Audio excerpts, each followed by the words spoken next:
I would like to welcome everyone on behalf of Seed Business School. I'm András Kárpáti, and together with István, today we will be your host.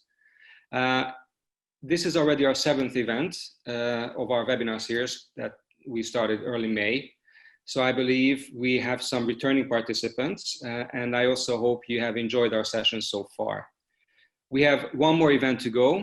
It will happen next week. So if you're interested, you may still register on our website. And for those who are here with us for the first time, let me briefly go through the technical information. We have now muted your microphones as you have experienced, but during the session, you are free to ask any questions via the chat icon at the bottom of your screen. And you can also let us know if you face any technical issues. Following the presentation, there will be a moderated Q&A session where I will read your questions and István will answer them directly. In case we'll have time, we would also like to open the floor for live questions with your voice and camera on. So in case you would like to ask a question that way, please click on raise hand under the participant list, and I will give you the word during the Q&A session. Please also note that your names or device names are visible to everyone, but you can change that under the 3 dots next to your name. For seeing the slides better, you can minimize the participant window in the top right corner. And as usual, at the end of the session, we would like to ask your quick opinion about how much did you enjoy today's webinar. So make sure to stick around for a few seconds at the end. We plan to finish around 5 p.m., but of course, depending on your questions and the discussion, we are happy to stay with you for another maybe 10 or 15 minutes. And now let me introduce today's topic and presenter. Years ahead of us will be the age of global viruses, some experts say. Hopefully they are wrong, but the current pandemic will certainly change the way we might have to work in the future. In this webinar, we will show you practical and easy to implement steps to improve results of your sales teams in a remote environment in general, independently from the current circumstances. Sales can continue or even improve from this remote environment or home office, and we will discuss how. Our presenter is István Papp, who is a seasoned corporate executive with 15+ years of leadership experience. He led small and large teams, local and international organizations, and worked with blue chip companies like Cisco, Deutsche Telekom, Magyar Telekom, and Microsoft. Despite his long corporate career, István is also recognized as an entrepreneurial leader, and in 2017, he established his own investment and management consulting company. In 2015, he was recognized as one of the most influential business leaders in Hungary. István is now the chairman of the board at Est Media and Delta Systems and an active faculty member of Seed Business School since 2019. István, the word is yours. András, thank you so much for the introduction. And once again, participants, thanks for joining us today. I want to start by saying this. I spent at least 50% of my corporate career managing remote teams, and majority of those teams were somehow involved in sales or marketing activities. And I had very few opportunities to actually visit the members of my teams just in a few occasions I could personally meet them. And when I was visiting remote teams or remote locations within the organization, I learned the 2 largest corporate lies. And I want to start with this, because the 2 largest corporate lies go like this. The first one is when the headquarter person comes and say, "I'm here to help." And the second, when the team responds, "We are happy that you are here." And obviously it's a joke, but I want to talk about the difficulties of managing remote teams or remote sales teams specifically on an effective way. And I picked that topic because I have personal real-life experience in doing that. And I wanted to share my experiences with you, so probably you can take advantage of that as well. Now, let me start with this. Remote method of work or remote sales is business as usual practice for many companies. This is not a product of COVID-19, despite the fact that we spent about 2.5 months in home offices. Remote method of work, remote sales is a business as usual practice for many organizations. Think about industries or companies that are covering remote territories or international locations with their products and services. For them, it is a rational decision to basically establish remote teams or remote sales organizations. Rational because by doing so, they can save travel time, they can very often save costs, or simply they can develop the perception of being local in the eyes of their customers. So it is not a new thing, and it is going to stay with us for the next couple of hundreds of years, hopefully, and that's why I think the topic is important, and we will probably all benefit from having a healthy discussion about it. Now, I want to start the conversation with a few important definitions.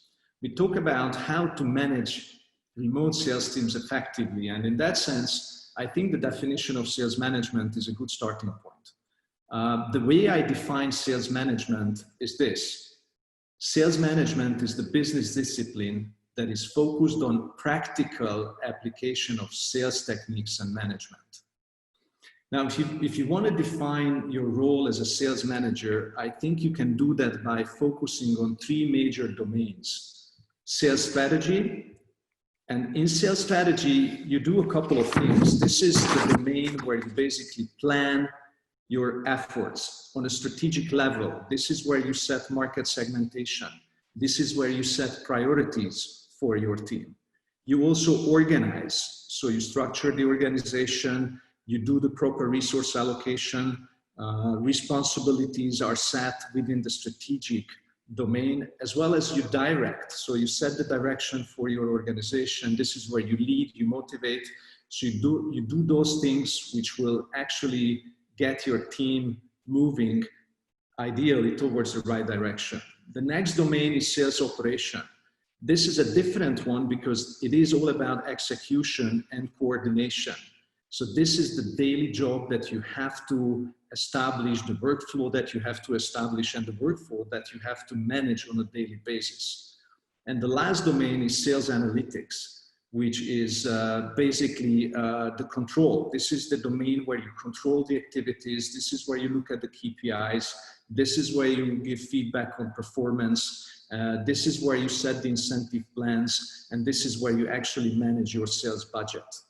So to become a good sales manager, you have to focus on all three and define your role within the intersection of these three domains. And I wanted to start with this because it's important to recognize that sales management is much more complex than just chasing the numbers or managing the business opportunities or the pipeline that you develop. Now, the next definition I want to give you is, what do I mean by effectiveness? To me, effectiveness means the following. It is to win the business on the right terms in the right time frame. I know many companies who you represent on a call are operating in a quarterly fashion. Now, it does matter whether you close a business at the end of the quarter or it slips to the next quarter. It is a major difference for organizations that are listed on stock exchange, as an example. So you have to focus on both. Close the business on right terms and also make sure that you close the business in the right time. Now, how can you do that? Obviously, you can measure effectiveness in many different ways, and revenue or revenue growth, profitability are very straightforward metrics. But you have a couple of others that you need to focus on, like sales team activities, how often your sales organization is actually reaching out to customers, sales cycle. It does matter whether you are selling a product to a prospect in 3 months or 6 months or 9 months. It's a major difference. Sales lead time or customers response time is also an important matrix that you want to measure when you are actually looking at the effectiveness of your sales organization. So after we defined sales management and what do we mean by effectiveness of a remote sales organization, let's take a look at the ultimate question. Why managing remote sales is different? Why are we talking about this topic? And I want to give you a few reasons and answers. Why do I think it is sometimes difficult to actually manage and motivate remote organizations? you are missing the power of the human interactions, the face-to-face human interactions in many different ways when you are developing and managing a remote organization. You are definitely missing the power of personal communication. Now, why personal communication is so important? Because it is the way to develop trust and to build rapport. If you don't have a chance to have a chit chat on the corridor in a couple of minutes with your team members, it is difficult to develop the trust that you need in order to build the commitment and therefore deliver the results together with your teams. So personal communication is difficult, and it can be a problem if you don't manage that properly in a remote sales organization. Team spirit. It is, the sense of belonging to a team. My feeling every day that there are some other buddies around me who can help if that is necessary. It is a very, very crucial factor in terms of developing trust as well as engagement for people who are working in a remote environment. If you don't manage that aspect of your cooperation with your team members properly, again, you're most likely going to face problems. Visibility. Now, we are talking about salespeople. Don't forget the fact that these guys have a very high need for recognition. Many of them would like to be visible. And in a remote environment, you are running the risk of developing the feeling for team members on the remote locations that they have to do more in order to get the same recognition what the in-office sales reps or sales team members are actually getting. So you have to manage the visibility aspect properly as well. And last but not least, the motivation. We talked about the Gallup study on the phone program in a pretty detailed way. And I think it's obvious for you that motivation has a direct impact on engagement and obviously has a direct impact on performance, which is very important since we talk about the sales organization. So keeping up the level of motivation and make sure that everybody in your team is ready to make the extra mile or go the extra mile and deliver the stretch targets that you set is very important. Now, what are the implications of not getting these things right? It's very obvious. Personal communication not working, lack of trust. Team spirit not working, isolation, lack of engagement. Visibility is not there. People will start to disengage. They don't care. They don't want to be seen, or they don't want to do outstanding stuff, which will then result in recognition. And obviously the lack of motivation will drive performance issues, even on a short term. So these are definitely things that you need to keep in mind when you are managing remote sales teams or any kind of remote organization. Now, I would like to give you 7 tips, very practical tips that you can actually implement in order to address the problems or the potential problem areas that we were talking about. The first one is ensure proper onboarding. Now, guys, I know onboarding is a very time-consuming exercise, and therefore many people believe that this is something that I can delegate to HR, or I'm gonna ask someone in my team to take care of the new hire. But I would not recommend you to do that. The more you invest into onboarding, the more dividend you will get on a long run. So don't save time with onboarding, be personally involved, and make sure that this is planned and implemented properly. Now, how can I help you on this session to basically improve your onboarding practices? I have put together a list of 26 actions that you need to look at when you plan an onboarding for your new hire in a remote organization. And I suggest you to download the material, which will be distributed after the session, and take a look at that. You will see lots of obvious items on the list, but make sure those are implemented, and probably you will find some items that might be new and interesting for you in order to improve the experience as well as improve the effectiveness of the onboarding exercise when you are hiring new people and integrating them into your teams. Make quality pipeline reviews. We talk about sales. And the proper sales is about managing the funnel. Now, the funnel starts with the pipeline, and you have to make sure that the pipeline conversation that you are having with your team is strategic. How can you do that? Now, obviously, you have to have the proper tools for that. This is a screenshot from Salesforce that I've been using for several years.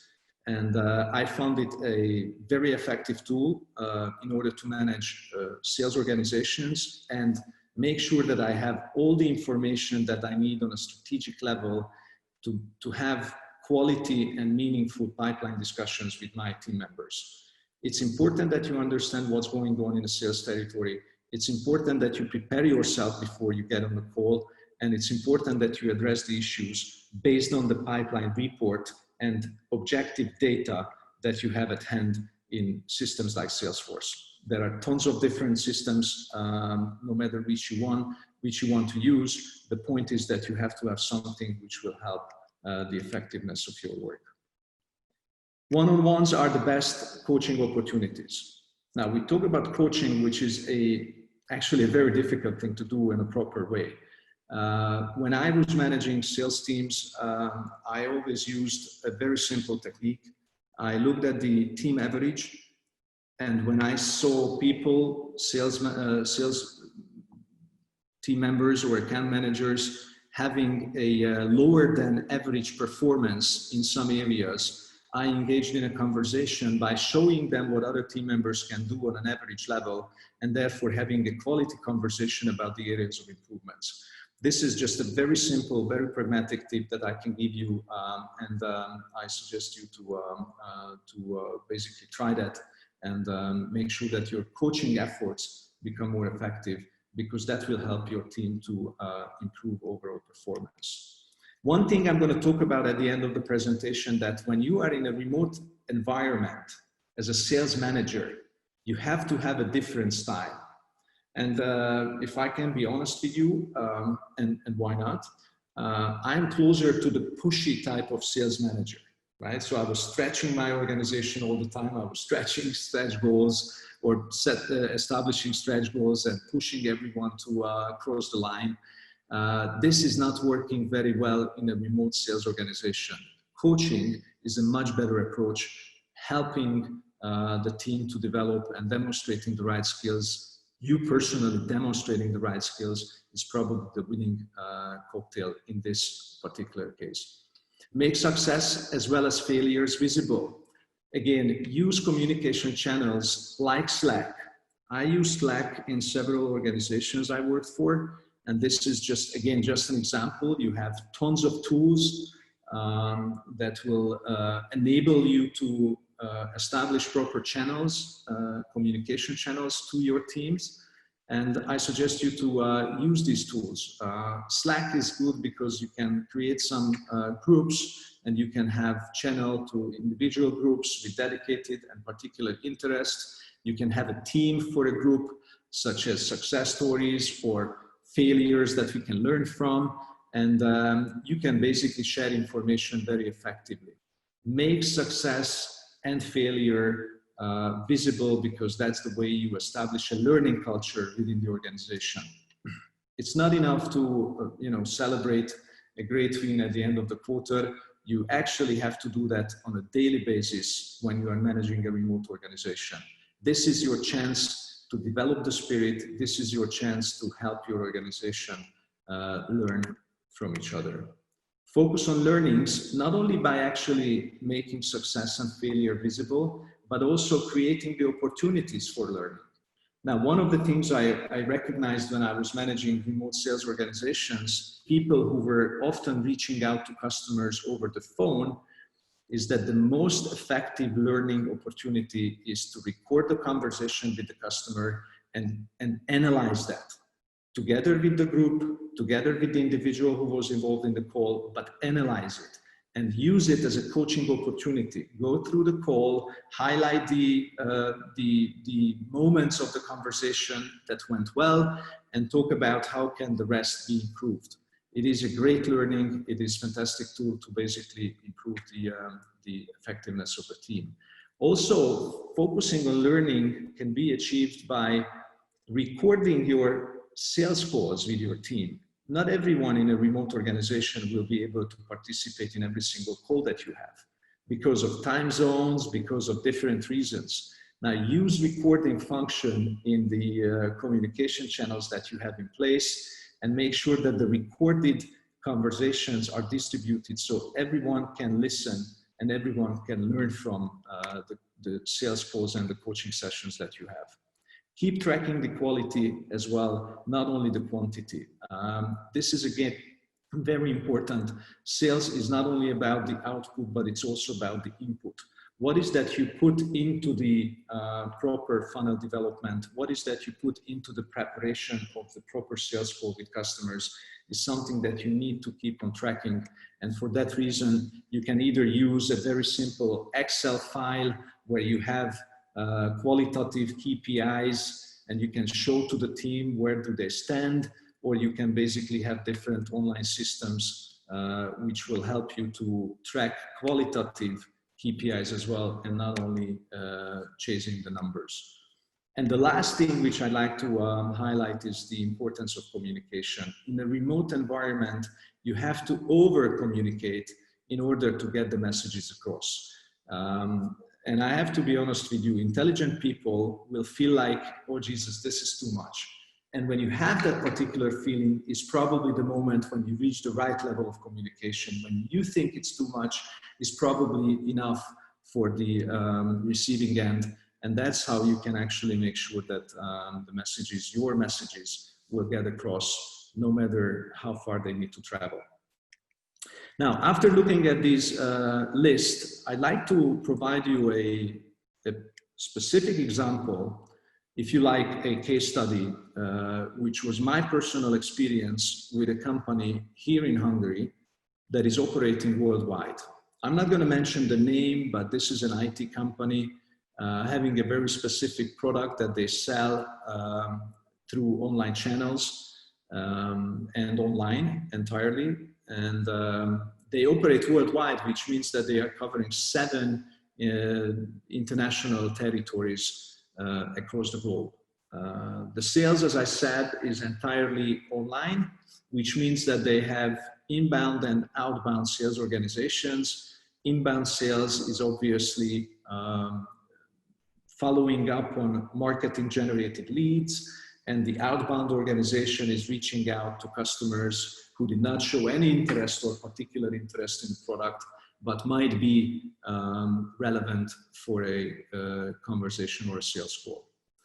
8 salespeople moved into the home office, if you like, into a remote operation during the last 2.5 months during the current pandemic, but there was no plan to actually manage the transition. So everything came unexpectedly, and they rushed into the new operation method, and there was no plan in order to manage the sales organization properly in a new remote changed environment.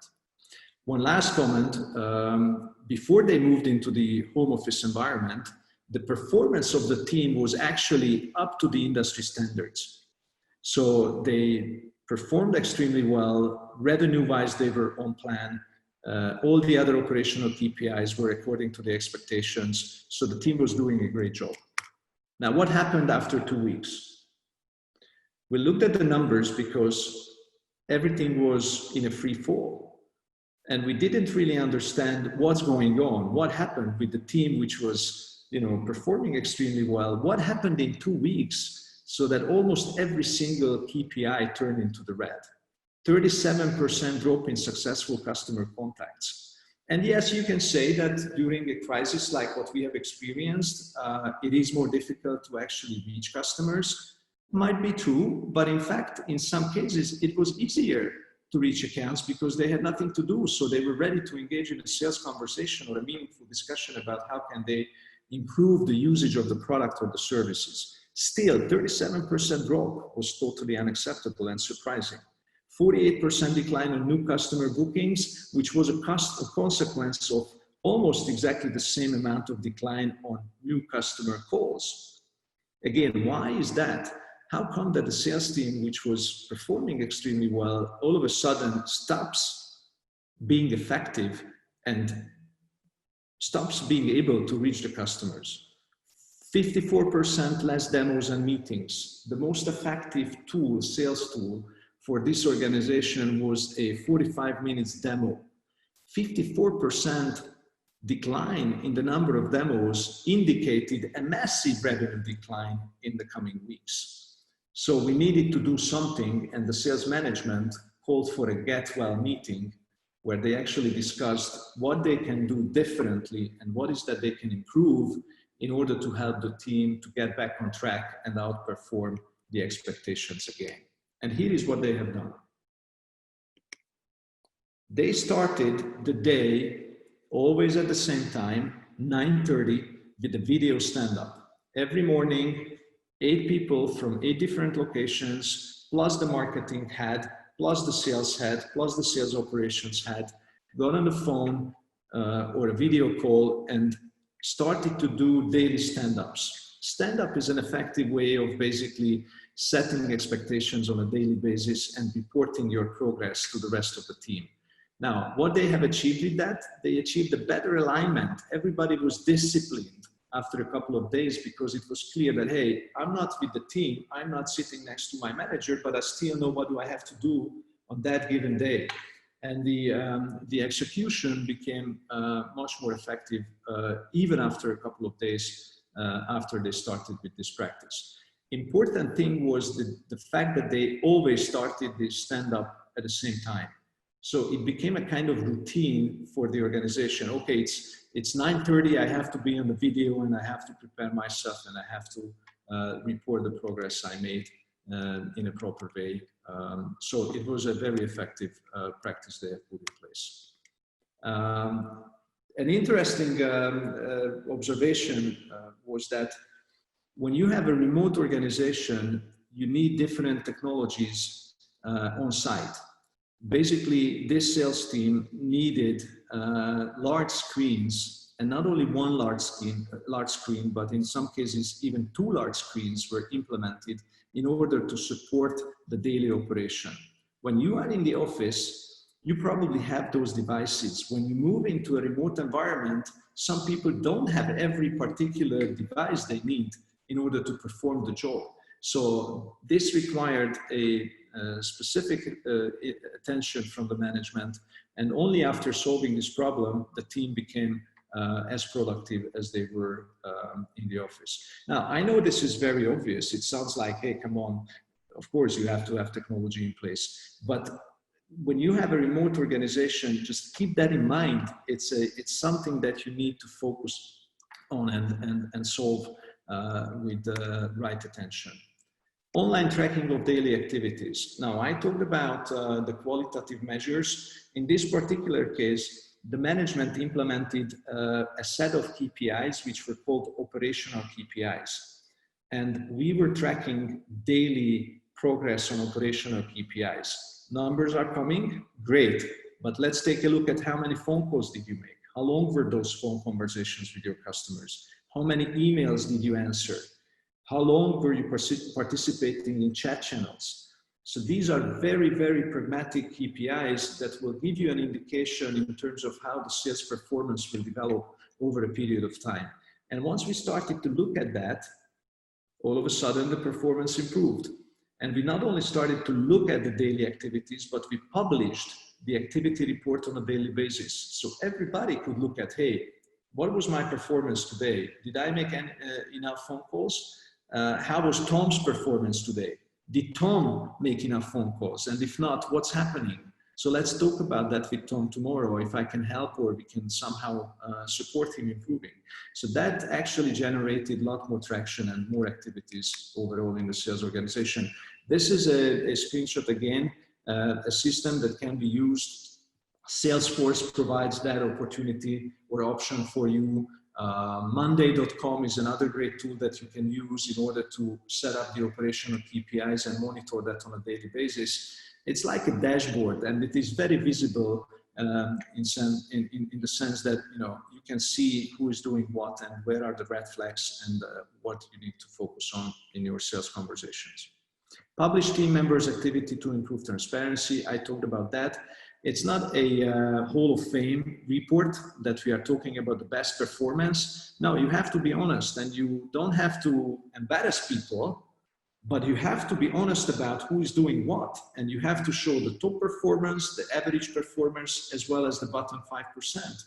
You don't have to talk about it. You don't have to call out people on a sales call and say, hey, how come that you are, you know, in ranking number 15 again out of 15 sales people in the organization? You don't have to do that. It's enough to make it visible, because people will feel, you know, motivated to get out of the bottom 30% of the organization and move upward until they become the most productive.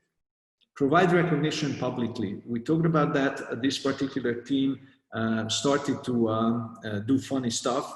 The sales manager bought a bell, a large bell, and every time there was a major or outstanding deal closed, he recorded a 5 seconds video, just pulling the bell and making funny noises, and he distributed that video through Slack with the whole to the whole team. And that was a great way of basically celebrating success and making some recognition for those who are actually making outstanding performance. And that helped, obviously, too. Increased sales competitions, extra bonuses. Now, in remote organizations, this is super important to always keep the team engaged with sales competitions and apply some extra bonuses, either for doing some extra work or running some sales campaigns like cross-sell, upsell, and you have to improve the effectiveness fairly rapidly. Good salespeople will always react on extra bonus, and that's basically a tool that you can apply if needed. Regular communication in group channels. I talked about Slack. Every sales manager and regional heads increased the communication through these channels, and that proved to be extremely useful in terms of developing the engagement and making sure that the team is getting back on track. And this is something I talked about earlier. We, on purpose, stopped the pushy part of the sales management, and we moved to the coaching style and to the coaching attitude, because we recognize that, hey, this is a problem what we are facing, and we can only solve that if we help people to find a new way of performing according to the expectations. And this requires coaching and not pushing, because that doesn't make any sense. What was the result? After 2 weeks, so now we are 4 weeks after the team moved into the remote environment. So 2 weeks after implementing these specific measures, 10% increase in customer contacts, a clear indication of activities, 60% increase in new customer first-time meetings. Extremely important when you have small market share, you obviously want to follow how many new customers you reach, and 60% increase was an outstanding, absolutely phenomenal performance, and 91% increase in demos and meetings, which was again an indication of customers getting contacted and engaged in meaningful, long discussions about the product and the value proposition. So from major breakdown to an outstanding performance within 4 weeks by implementing proper actions and practices. And I think it's a great example how you can actually use those tips and tricks that we were talking about at the beginning of the session. I'd like to close my short presentation with a few key takeaways. Quality of onboarding is key in remote sales. It's important whether you are working in the office or remotely, but when we talk about remote sales, onboarding and the quality of this process is very, very important. Always remember, the more you invest, the more dividend you're gonna get. Trust equals commitment, commitment equal results. If you do not find a way, even remotely, to develop a personal relationship and therefore trust with your team members, commitment will decline and you will have performance issues. Control is a good thing on both ends. Working in a remote environment requires discipline. from the team members as well. And believe me, they appreciate your focus and attention. At the beginning, when you apply things like operational KPIs, you're going to get lots of pushback and say, you know, why do we need to measure the number of calls every day? You don't trust me? No, it's not about trust. It's about, I want to help you to be more disciplined, and I want to show you how can you actually get better. And we're going to use some numbers, facts, and KPIs to do that. So trust me, it's a good thing no matter how much pushback you get at the beginning. Transparency will drive engagement and develop team spirit. It's obvious you need to show to everyone where the team is standing in terms of expectations and performance, and that transparency will serve you extremely well when you want to activate and motivate your team. Games and sales competitions are very powerful tools. You can basically gamify training and the learning experience. You can establish different funny sales competition practices, and that will all help your organization to outperform. And the last comment I'd like to make is lead by example is extremely important in a remote sales environment. You have to, no matter where you are in the organization, you can be the vice president of sales. You have to get on the phone, you have to make customer calls, record those, and distribute to your team. And when they see you doing that, first of all, they're going to learn. And second of all, they want to beat you. Every single team member of your organization will want to beat you. And that's the best way to motivate them and fire up everyone in the team and make sure that you outperform all the expectations. With that, guys, I'd like to close. I know it was very quick, hopefully not dirty, but I'm very happy to take questions if you have, and also comments based on what you have seen or what you have heard. Yes, thank you very much, István. And please, if you have any questions, you may write them now in the chat. While the first questions are coming in, István, let me ask you maybe some questions that we have discussed before this presentation. Sure.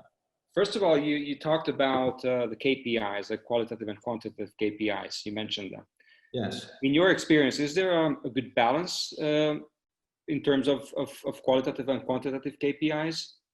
How do you see that? The balance between the two? Yes. Well, I would say 50-50. As I said, I know it's an easy take on the question, but as I said, sales is about input and output. So you have to measure both. And the more you focus on the input, by other words, the quality of your actions and efforts, the more output you're going to see. And therefore, I think you have to keep the right balance. And I would say the right balance is 50-50. Definitely, you need to spend time with the qualitative KPIs and discussions about those, and make sure that you have proper training for the team, that the quality improves as well, not only the quantity. Okay. In the meantime, we have a question from Katalin. How can you make more online tracking without adding huge amount of administration to sales reps? Well, that's a good question. Don't be scared. You have to push your sales teams to do the administration. And we've been measuring that. And I would say that the proper level of the time or the amount of time you need to spend with administration is about 30%. So every day, 30% of your time needs to go into administration. By other words, whenever you finish a call with customers, you have to get on Salesforce or whatever CRM application you're using, and you have to record the outcome of the conversation. Why? Because if you don't do that, first of all, you're going to forget what has been discussed. And second, you're not going to be able to consolidate the progress on the team level, you as a sales manager. And the sales team needs to understand that. It's a must. It's a part of the job description. No negotiating about that. Right? So 30% time goes into administration. This is not useless. It's a part of the job, and it's a part of how you can improve the output. Okay.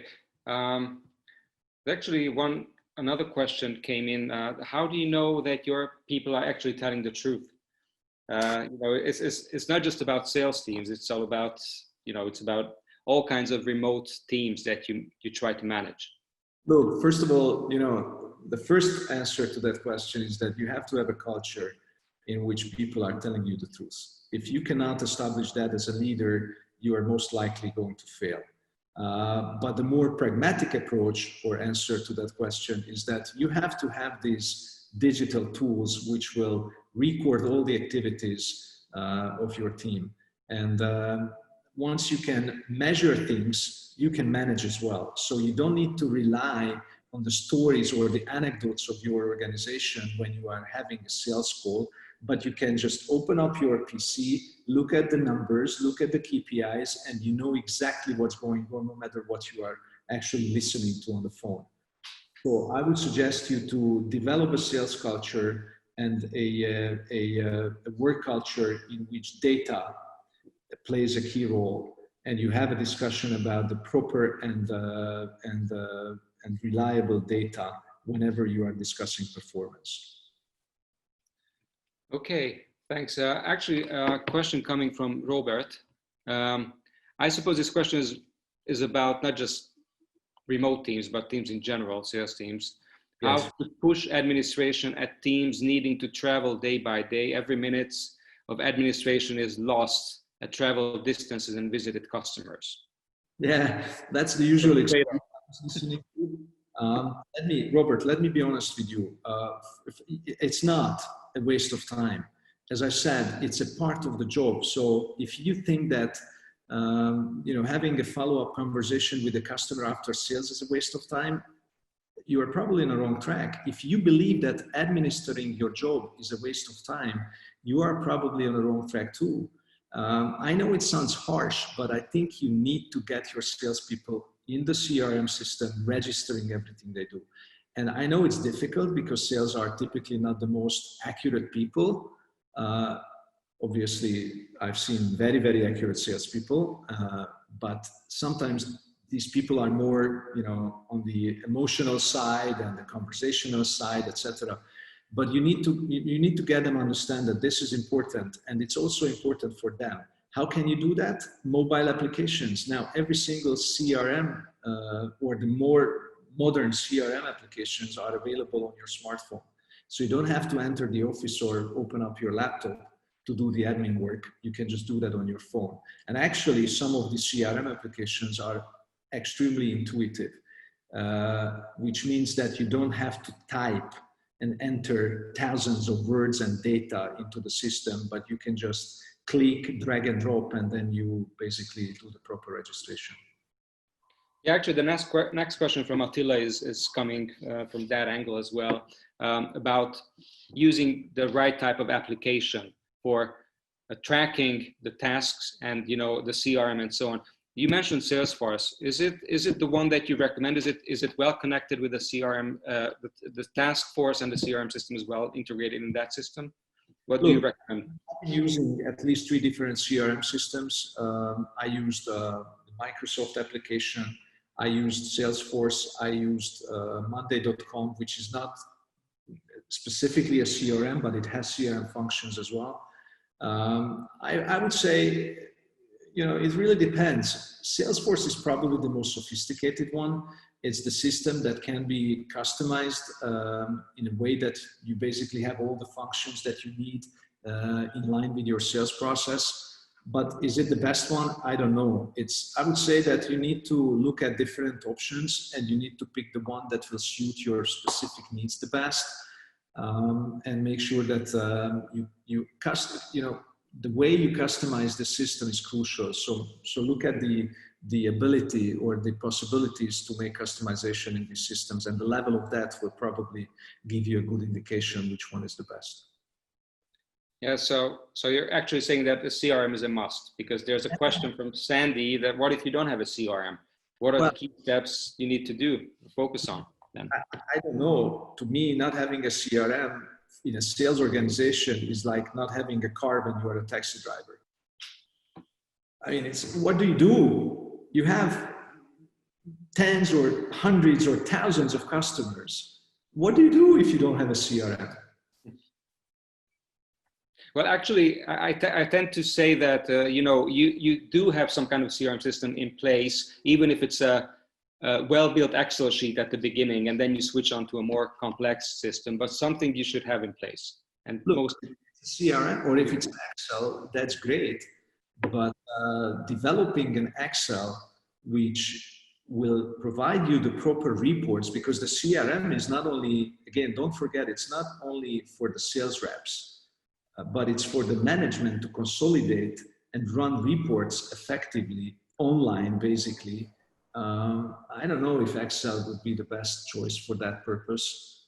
I strongly recommend to have a CRM application when it comes to, you know, multiple salespeople covering sets of accounts. I don't think you can have an effective sales engine without that, honestly. Mm-hmm.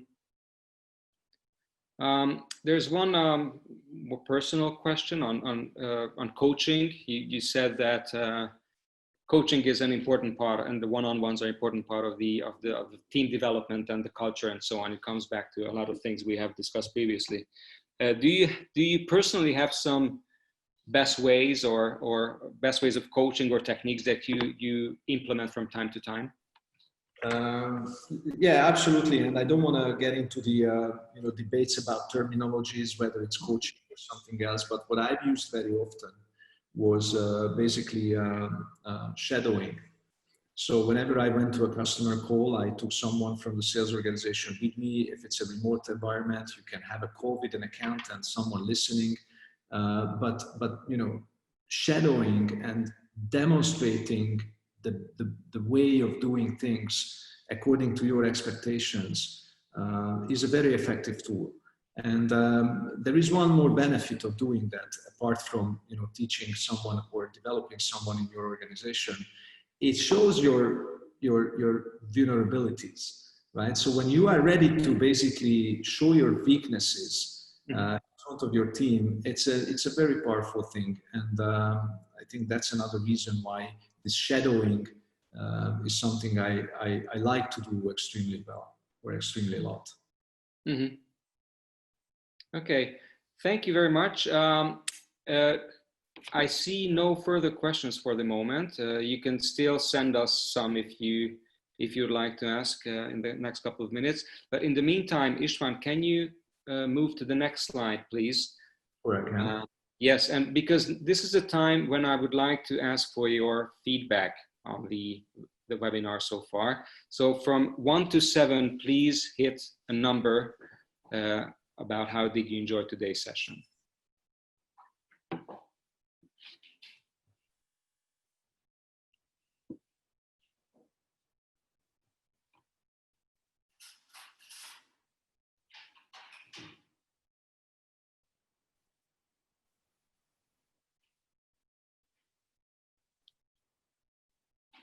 It's actually exciting. I haven't seen the feedback done on this way. I like it. Yeah, so we have a couple of more people not voting yet. You can still do so now.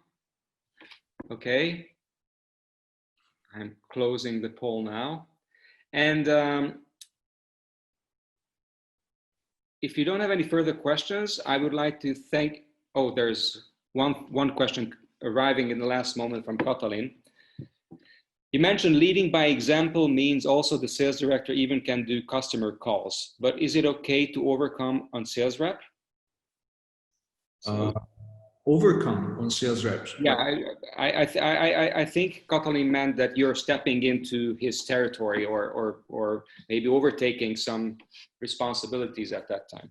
Look, it's okay. So you can do it in 2 different ways. One is that you build it up, right? So you develop the relationship with the customer, and at a certain point, you as a sales manager actually get involved in the conversation, maybe at a higher level with the account, or just doing a courtesy call with the person who was in touch with your sales rep before. So you can do that.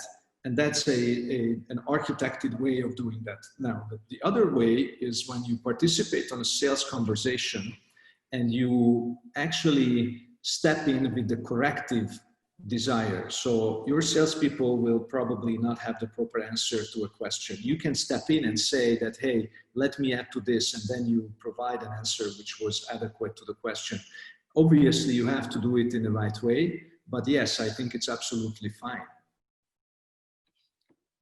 Okay, so thank you again, and next week we'll have our last session with Tamás Bernát.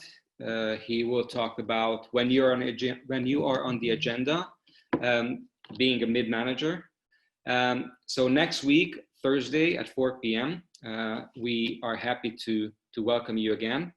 And don't forget that today's webinar was recorded, and the video will be available together with the slides and the links and the additional materials István mentioned will be available on our website. Also, if you have any further questions that you haven't asked in this forum, you can send an email to us and István will answer them in writing directly. Okay, so with that, I would like to thank you very much. Enjoy the weekend. Stay safe. We hope it's over now, but still wish you all the best. So thank you very much. Thank you all, and bye-bye.